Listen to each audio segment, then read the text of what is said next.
pada saat ini kita akan memasuki pembahasan yang baru, di mana sebelumnya kita sudah membahas tentang production process atau berfokus pada production function, di mana di akhir kita belajar bagaimana kombinasi capital dan labor itu yang menghasilkan biaya yang minimum ya dari untuk output yang sama. Sekarang kita akan bicara tentang biayanya sendiri ya. Kita bicara tentang bagaimana biaya di jangka pendek dan keputusan untuk memproduksinya ya. Jadi kita perlu tahu bahwa perusahaan itu punya 3 decisions pada dasarnya ya. Yang pertama, dia harus menentukan kuantitas output yang diproduksi. Nah, bagaimana dia bisa menentukan kuantitas output yang diproduksi? Tentu itu tergantung dari harga outputnya. Nah, kita semua udah belajar tentang supply function yang seperti ini ya. Berarti kan output yang harga output yang terjadi di pasar atau pada saat equilibrium misalnya di sini. Nah, berarti itulah juga yang akan diproduksi oleh perusahaan. Ya, harga yang ditetapkan di pasar ya bisa harga equilibrium atau harga yang ditetapkan pemerintah misalnya. Nah, terus yang kedua, how to produce that output ya. Bagaimana memproduksi output, tekniknya seperti apa itu sudah dipelajari di chapter sebelumnya. Berarti tergantung informasinya kita punya pilihan apa aja nih teknik produksinya. Jadi, misalnya kita punya A, B, C, D, E untuk menghasilkan output yang sama. Nah, mana teknik yang dipakai? Tentunya tekniknya yang akan meminimumkan biaya. Lalu penggunaan input demand itu juga tergantung harga input. Nah, itu sudah kita pelajari ya.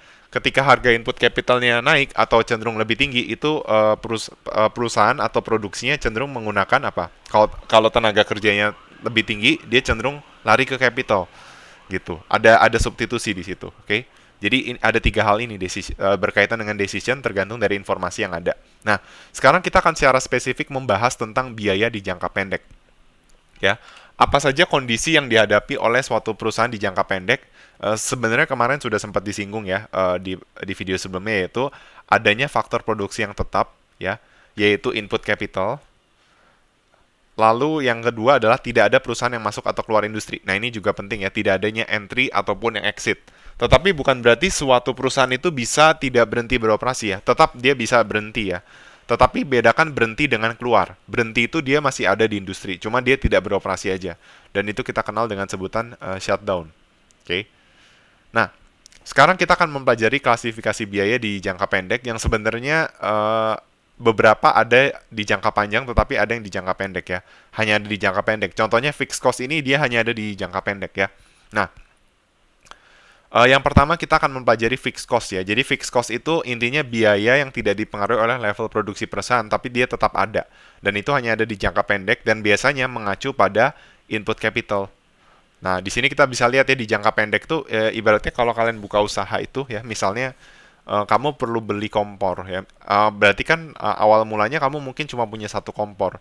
Nah, berarti kalau seandainya asumsinya produksi itu hanya tergantung kompor, maka kamu nggak memproduksi pun kamu udah kena biaya tetapnya, yaitu kompornya. Tapi kalau produksinya bertambah, kompornya kan tetap kamu tetap cuma satu kompor kan, berarti $100 aja. Itu ilustrasinya. Seperti itu. Di jangka pendek dia hanya bisa pakai satu unit kompor. Nah, berarti average fixed cost-nya itu adalah apa? Kalau kita ingin mencari rata-rata, berarti kan total dibagi dengan kuantitasnya kan. Nah, di sini misalnya waktu dia tidak memproduksi sama sekali, berarti kan sesuatu dibagi 0 nilainya tak hingga ya. Nah, makanya ini bisa dikosongin aja average fixed cost-nya. Nah, ketika kuantitasnya 1, berarti 100 bagi 1, 100. Lalu yang saat kuantitas 2, 100 bagi 2, 50, dan seterusnya. Jadi, bisa kita lihat average fixed cost itu akan terus turun ketika kuantitinya bertambah. Nah, berarti karena total fixed cost itu nggak berubah berapapun kuantitinya, maka kurvanya akan seperti ini, di horizontal ya. Menunjukkan bahwa total fixed cost akan tetap sama berapapun kuantitas yang akan diproduksi. Seperti itu. Nah, bagaimana dengan average fixed cost? Tadi kita udah lihat bahwa average fixed cost itu adalah total fixed cost dibagi quantity. Nah, karena total fixed cost itu tetap, maka penambahan quantity akan terus mengurangi average fixed cost. Di sini kita bisa lihat ya, dari 100 ke 50 ke 33,33 ke 25 dan 20. Maka kurvanya menjadi seperti ini. Kan pada saat Q-nya 0 dia tak hingga ya. Jadi bisa dibilang kurvanya mulai dari 1 aja nih. Ya, sini. Nah, pertanyaannya apakah mungkin average fixed cost itu 0? Jawabannya hampir tidak mungkin kalau di jangka pendek.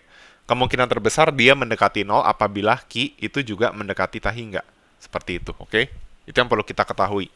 Nah, selanjutnya jadi itu terkait total fixed cost dan average fixed cost. Berarti nanti kalau misalnya ditanya ya, mungkin nggak AVC itu mencapai nilai minimum? Jawabannya dia akan menjadi minimum kalau kuantitas itu mendekati tahingga.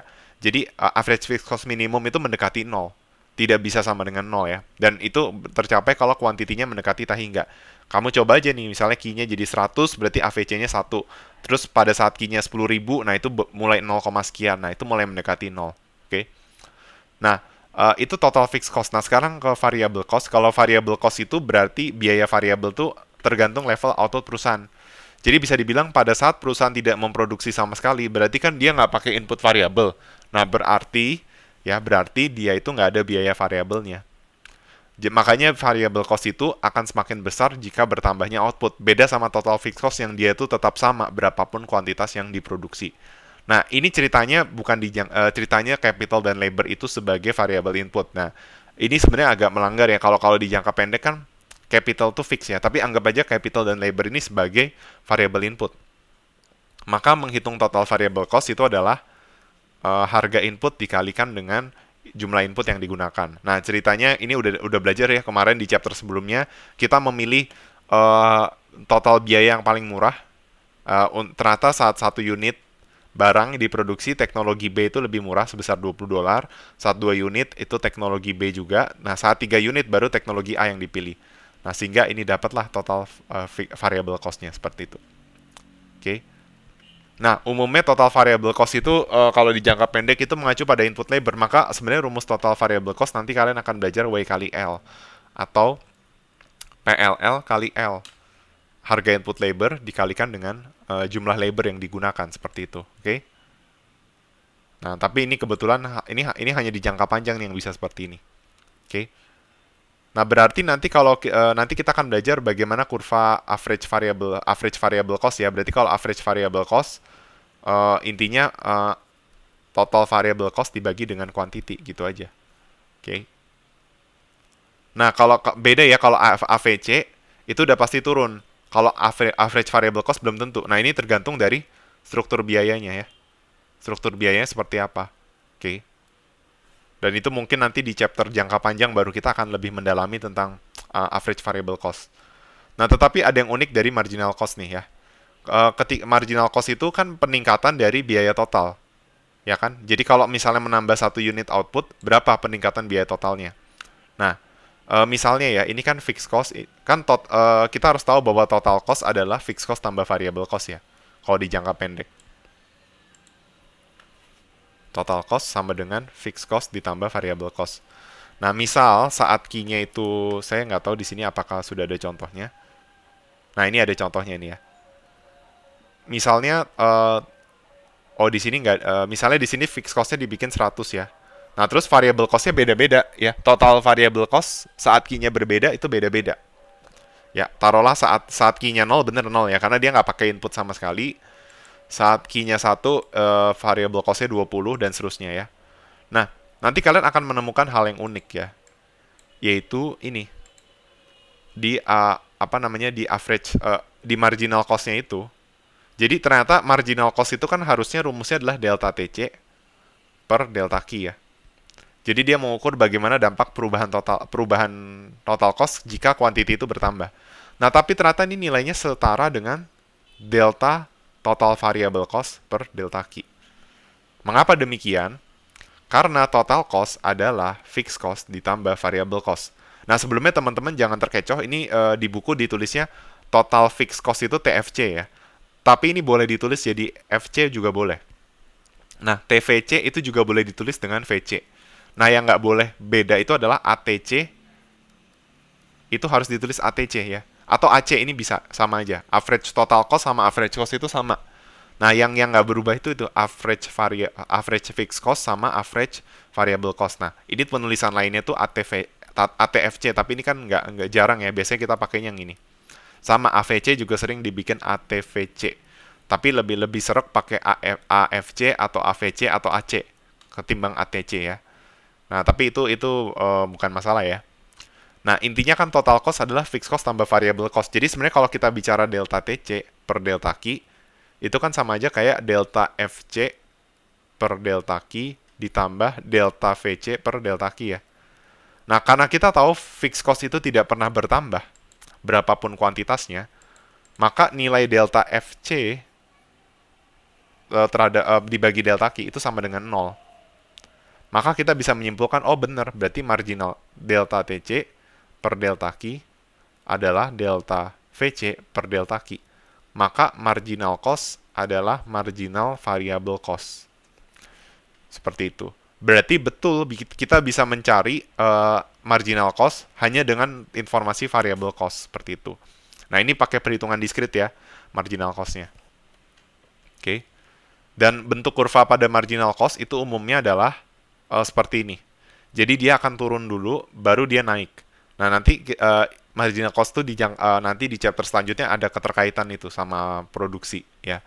Dikaitkan dengan fungsi supply, tapi saya nggak akan jelaskan sekarang. Nah, ya, jadi kondisi pada short run menyebutkan bahwa ada faktor produksi yang fix sehingga perusahaan beroperasi pada skala tertentu ya. Ketika ada salah satu produksi bertambah tapi yang lainnya tetap, maka akan ada efek diminishing returns gitu. Dan itu jadi awalnya MC itu turun tapi selanjutnya MC itu naik. Nah, seringkali kita taunya MC itu yang ininya aja pada saat stopnya naik. Karena nanti di chapter selanjutnya akan dijelaskan bahwa ini tuh perusahaan belum mulai beroperasi seperti itu. Oke. Nah, sebenarnya ada penjelasan keterkaitan marginal cost dan marginal product, tapi itu kita skip dulu ya. Yang lebih penting adalah ini ya, kita tahu ini ceritanya fungsi total variable cost-nya, dan ini ada keterkaitan ya, total variable cost dan marginal cost ya. Kalau kurvanya seperti ini, biasanya total variable cost ini fungsinya ini namanya kubikel ya. Nanti kalian akan belajar. Nah, pada saat marginal cost itu mulai naik, nah total variable cost itu mulai belok gitu. Nah, terus ini keterkaitan kurva total cost dan total variable cost ya.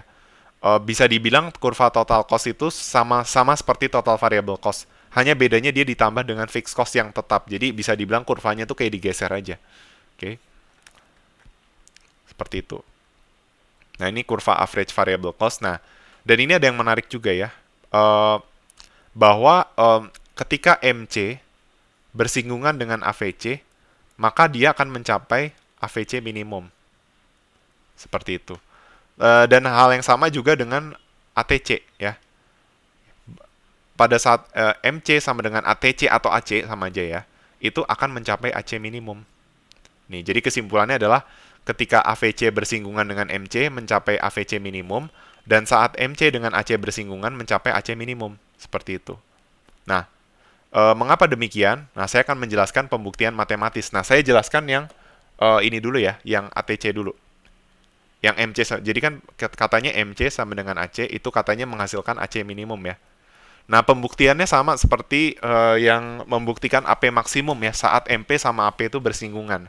Nah, yang pertama-tama kalau AC minimum berarti turunan AC terhadap Q itu harus sama dengan 0.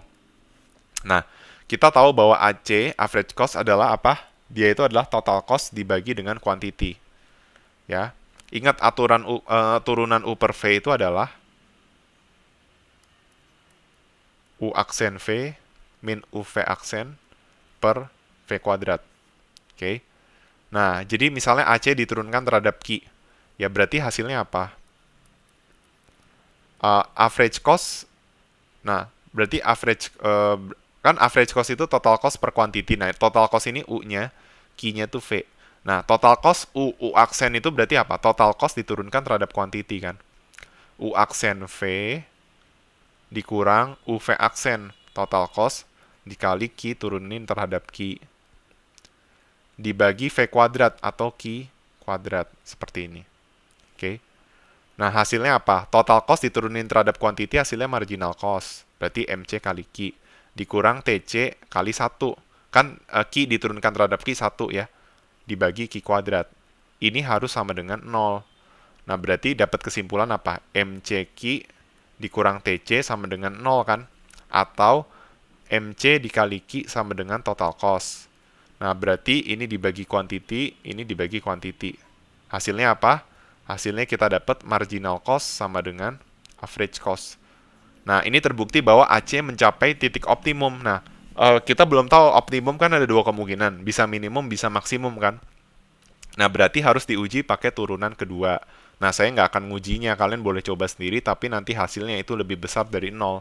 turunan kedua AC terhadap Q. Dan ini membuktikan bahwa dia mencapai titik minimum. Nah, terus bagaimana dengan AVC? Sama aja sih sebenarnya. Kan MC sama dengan AC. Nah, kan ingat TC adalah FC tambah VC. Total cost adalah fixed cost tambah variable cost. Di mana kalau kita turunkan ya delta TC per delta Q adalah delta FC per delta Q ditambah delta VC per delta Q. Nah, kita udah tahu tadi bahwa perubahan variable cost, jadi kalau quantity berubah, variable cost tidak berubah kan? Atau nilainya 0. Maka kesimpulannya apa? Marginal cost akan sama dengan marginal variable cost. Nah, berarti kan kita tahu ya bahwa ini berarti kan MVC sama dengan AC ya. Nah, ini bisa kita terapkan juga dengan AVC. Berarti sebenarnya itu sama aja kayak MVC sama dengan AVC. Di mana MVC itu adalah MC. Gitu. Seperti itu ya. Kan sebenarnya tahapannya sama ya. Kan AVC adalah VC per Q. Nanti turunannya itu hasilnya apa? Di sininya nanti jadi MVC, ini jadi AVC. Berarti MVC sama dengan AVC, itu sama aja MC sama dengan AVC. Makanya terbukti bahwa kita dapat dua kesimpulan nih. Ketika MC sama dengan AVC, AVC itu minimum. Saat MC sama dengan AC, AC-nya yang minimum. Seperti itu. Maka, tapi ada syarat ya. Ini hanya berlaku kalau apa? Fungsi cost-nya kubikel. Nah, ini sebenarnya saya harusnya belum jelasin ini karena ini bukan level pengantar ya. Tapi masalahnya nanti ke depannya kalian akan berhadapan dengan berbagai struktur biaya. Makanya saya kasih tahu dari sekarang ya. Nah, jadi nanti seperti ini nih. Gitu ya, saat MC sama ATC bersinggungan, ATC-nya minimum. Saat MC sama AVC bersinggungan, mencapai AVC minimum. Seperti itu. Oke. Jadi ada hubungan antara MC, AVC, dan ATC. Nah, ini tadi ya. Berarti jadi seperti itu aja kesimpulannya. Berarti nggak banyak ya rumus yang harus diingat ya. Total cost adalah fixed cost tambah variable cost. Average fixed cost adalah fixed cost bagi quantity. Bisa ditulis FC per Q ya. Lalu average variable cost adalah variable cost bagi quantity. Average total cost adalah total cost bagi quantity. Nah, average total cost atau average cost adalah average fixed cost tambah average variable cost. Sedangkan MC adalah delta TC per delta Q. Nah, di sini dia dipakai huruf Q kecil ya, bukan Q besar. Nah, karena di sini asumsinya Q-nya itu adalah perusahaan. Dan biasanya memang kita membiasakan pakai penulisan Q kecil aja, karena kita nggak tahu itu misalnya pasar atau perusahaan. Nah, tapi kalau udah tahu pasar, bisa pakai Q besar. Nah, ini lebih ke kebiasaan aja, saya lebih terbiasa pakai Q kecil gitu, karena pertama ini juga merujuk kepada perusahaan, seperti itu. Belum tentu pasar, oke? Jadi teman-teman biasakan menulis key-nya pakai key kecil, kecuali nanti konteksnya teman-teman tahu bahwa ini merujuk pada pasar seperti itu, oke? Sekian dari penjelasan saya. Terima kasih atas perhatiannya.